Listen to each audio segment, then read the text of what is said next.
배나영의 보이스 플러스. 오늘 제가 처음으로 언박싱 영상에 도전합니다.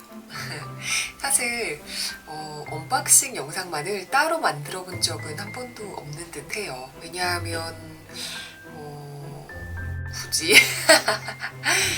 제 브이로그에 끼워 넣는다던가 다른 책 영상 말미에 넣는다던가 그런 적은 있었던 것 같은데요. 오늘은 특별히 저도 처음이라서 너무 기대돼요. 짠! 하하하. 네, 미는 북클럽을 제가 처음으로 신청해 봤거든요. 그동안 버는 족족 책값으로 쓰는 돈이 너무 많아서 웬만하면 제가 책을 이렇게 한꺼번에 지르지 않아요. 보필리 여러분들은 잘 아시겠지만 제가 장르 불문하고 책을 읽잖아요. 그래서 사실 이번에 책도 꽤 많이 구입을 했어요. 이렇게 제가 또 박스 세트 좋아하잖아요. 만화로 보는 민주화운동 세트도 5.18을 기념하면서 읽어야겠다. 아이랑 같이 읽어야지 만화니까 이렇게 하고선 구입을 했고, 사실 뭐 내방 여행하는 법이라던가 여행의 기술이라던가 이런 것들이 있었고, 이번에 나는 그곳의 국수를 좋아하는데 이 책은 진유정 작가님이 쓰신 건데 베트남 국수만 40개가 넘게 들어있는 책이에요. 너무 궁금하잖아요. 그리고 이분을 모시고 제가 진행하고 있는 팟캐스트 팟피디의 여행수다 안에 있는 배나영 오지경의 여행 왓수다라는 팟캐스트가 있는데, 그 팟캐스트에 진유정 작가님을 모시고 베트남 국수 여행에 대한 이야기를 나누느라고 이 책을 사서 읽었고요. 네, 또 젊은 작가상 수상특품집, 사실 책방에 가서 조금씩 서점에 갈 때마다 읽다가 사봐야지 하면서 또 주문을 한 책이고, 제가 아무튼 시리즈도 많이 가지고 있는데 이건 아무튼 서재예요. 간간히 아무튼 시리즈가 나올 때마다 사고 있는데 이 책은 사놓고 아직 못 읽은 아무튼 시리즈라서 이것도 놔두고 있고요. 이것들은 제 노트입니다. 이 나는 내 파일을 구할 뿐, 이것도 사실 작년에 산 책인데 보이스 플러스에서 소개를 해볼까? 라고 다시 여기 집어넣은 책이에요. 그리고 앙코르와트 홀리데이, 호치민 홀리데이는 제가 올해 원래 개정판을 낼 계획이었기 때문에 여기다 놓고 계속 작업해야지 라고서 보고 있으나 요즘 출판사들 사정이 어렵기 때문에 아무튼 계속 놓고 있어요. 그리고 또 제가 기생충 각본집과 스토리보드 북입니다. 안 살 수가 없는 거 있잖아요. 욕심이라는 건 알지만 스토리보드 북이 너무 궁금한 거예요. 물론 이제 각본집도 궁금했는데 사실 각본집의 편집은 제가 생각하는 것만큼 뭔가 코멘터리가 달리거나 이러지 않아서 약간 좀 아쉬운 부분도 있고 또 좋은 부분도 있어요. 그래서 아무튼 이것도 사두었고요. 네, 최 사장님 책은 늘 읽고, 나의 문화유산 답사기도 계속해서 내고 계시잖아요. 뭐 중국편, 일본편도 나왔지만 1권부터 다시 읽어볼까?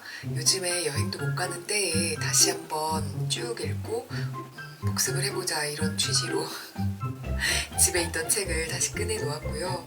네, 여행할 권리는 지난주였나요? 아무튼 한번 리뷰를 했었죠. 그리고 리얼 방콕과 리얼 다낭이 있습니다. 여기 다 화면에 나오나요? 네, 자기만의 방 같은 경우도 이번에 방 시리즈, 내방 여행하는 법과 함께 방 시리즈를 해보면 어떨까. 요즘 방구석 여행이 트렌드니까 방 시리즈 여행을 한번 찍어보면 어떨까 해서 갖다 놓은 책들이에요. 이렇게 뭔가 새로 산 책들이 계속해서 자리를 바꿔가면서 있습니다. 네. 네, 언박싱을 시작해볼게요. 언박싱의 프리뷰가 너무 길었으니까 지금부터 시작해보겠습니다.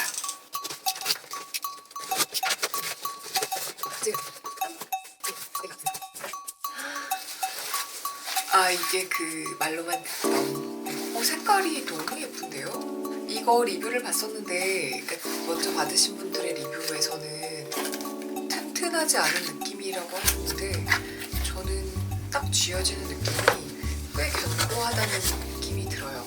이 안에 이렇게 짠! 네, 재질이 이 바닥바닥한 재질이라서 별로 안 좋아하시는 분들도 있었을 것 같은데 저는 사실 책을 커버를 씌워서 가지고 다니는 걸 좋아하지 않으니까 이건 여행용으로 쓸 거예요. 딱 좋은 것 같아요. 약간 그 방수가 되는 재질 같은 이런 거 저 좋아하거든요. 여행용으로는 괜찮은 것 같습니다. 이걸 이렇게 접어서 보면 이렇게 책을 볼수록 이렇게 해서 밑에를 이렇게 고정을 하면 책을 세워서 볼 수 있는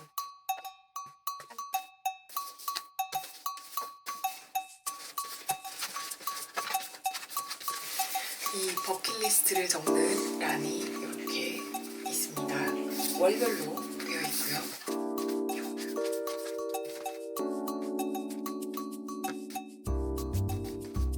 이게 이 엽서책인데요. 다들 이 부분을 좋아하시더라고요. 이런 식으로 책의 좋은 문장들을 이런 식으로 떼어서 쓸 수 있는 엽서책인데요. 다들 아까워서 못 되겠다고 하시는 바로 그 엽서책. 네.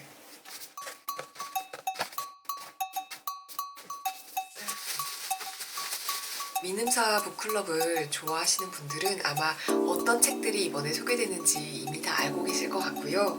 제가 어떤 책 골랐는지 보여드릴게요. 제인 오스틴의 설득과 버지니아 울프의 삼기니 골랐습니다. 왠지 여성 작가의 책들을 고르고 싶더라고요. 그리고 나머지의 후보 책들은 저한테 있는 책들이기도 했고요. 그래서 이렇게 골랐어요. 이게 뒷표지인데요. 뒷표지를 좋아하시는 분들이 또 의외로 많으시더라고요. 제인 오스틴의 초상이 그려져 있고요. 마찬가지로 삼기니에도 버지니아 울프의 초상을 볼 수 있습니다. 참을 수 없는 존재의 가벼움인데 예전에 이 책을 제가 한번 읽으려고 시도를 했다가 다 못 읽고 중간에 멈췄던 것 같아요. 왜냐하면 그때는 사실 밀란 쿤데라라는 작가의 다른 책을 먼저 읽었었는데 그 책 자체가 좀 약간 지루한 느낌이 들어서 그 후로 밀란 쿤데라의 책들을 잘 보지 않았던 것 같아요. 그런데 최근에 제 친구가 이 참을 수 없는 존재의 가벼움을 너무너무 극찬하는 그런 이야기를 저한테 하면서 계속 안 읽어봤으면 밀란 쿤데라의 이 책을 사주겠다라는 얘기를 했었는데 제가 이 책을 처음 시도했던 20대랑 지금이랑은 조금 다른 느낌으로 읽을 수 있을 것 같아요. 그래서 이 책을 골랐습니다. 그리고 수레바퀴 아래서 이 책도 제가 굉장히 어릴 때 이 책이 집에 있었어요. 저희 부모님도 책을 많이 사시는 스타일이어서 집에 헤르만 헤세의 책들이 수레바퀴 아래서부터 시작해서 시타르타까지 있었는데 제가 어릴 때 책을 정리하면서 그 책들을 그냥 훑어보고 버렸던 것 같아요. 모르겠어요. 그때 만약에 이 책을 완독을 했었으면 어떤 느낌일지 모르겠는데 그때는 왜 그런 거 있잖아요. 이 책이 고전이고 또 읽어야 할 몇몇 권의 책 속에 들어있으니까 읽어야지라고 생각해서 막 읽었던 것들. 소년의 저항이 어떤 식으로 더 다가왔을지 모르겠는데 사실 데미안이라던가 첫사랑 같은 그런 소설들도 그때 읽을 때와 지금 읽을 때가 굉장히 다르거든요. 뭐랄까 물론 10대 때 읽고 그 삶을 변화시키는 소년, 소녀들도 분명히 있겠지만 저처럼 그때 당시에는 오히려 굉장히 치기 어린 마음으로 이런 고전을 받아들였다가 다시 발견하게 되는 책들이 꽤 있는 것 같아요. 그래서 수레바퀴 아래서를 골랐고요. 삶의 한가운데 이 책이 지금도 긴가민가한데 제가 민음사의 세계문학 전집을 오며 가며 하나씩 사모으거든요. 사자마자 바로 읽는 책들은 거의 없지만 일단은 모읍니다. 그런데 지금 다시 생각해보니 이게 집에 있던가라는 생각도 좀 들고 왜 그런 책들 있잖아요. 어릴 때 내가 이걸 읽었나 내가 어릴 때 읽은 것 같지만 생각이 안 나라는 책들은 분명히 요약본으로 봤거나 아니면 남이 읽은 거 얘기해준 거 듣고 내가 읽었다고 착각하거나 그런 류의 책일 것 같아요. 저는 왜 니나가 이렇게 익숙한지 모르겠는데 일단 굉장히 니나의 이야기는 많이 듣고 많이 읽고 다른 책에서 언급하고 다른 작가들이 언급하는 이야기를 많이 들어서 엄청나게 친숙하고 읽은 것 같지만 실제로 저는 이 책을 읽지 않은 그런 책이랄까요? 그래서 이 책을 골랐습니다. 이번 미중사 북클럽은 이렇게 3권의 책과 2권의 책, 엽서북, 5월을 맞아 책도 많이 질렀는데 미음사 북클럽까지 또 질러봤네요. 열심히 읽을게요. 준비 없이 진행한 언박싱이라 대체 언박싱은 무슨 얘기를 하는 거지? 이런 생각이 듭니다. 요즘 책을 많이 읽고 있어서 굉장히 행복한 날들이에요. 다음번에는 종이책뿐만 아니라 밀리의 서재에서 보고 있는 책들에 대한 이야기도 나누도록 해요.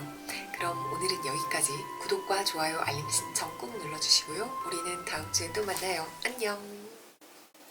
배나영의 보이스 플러스.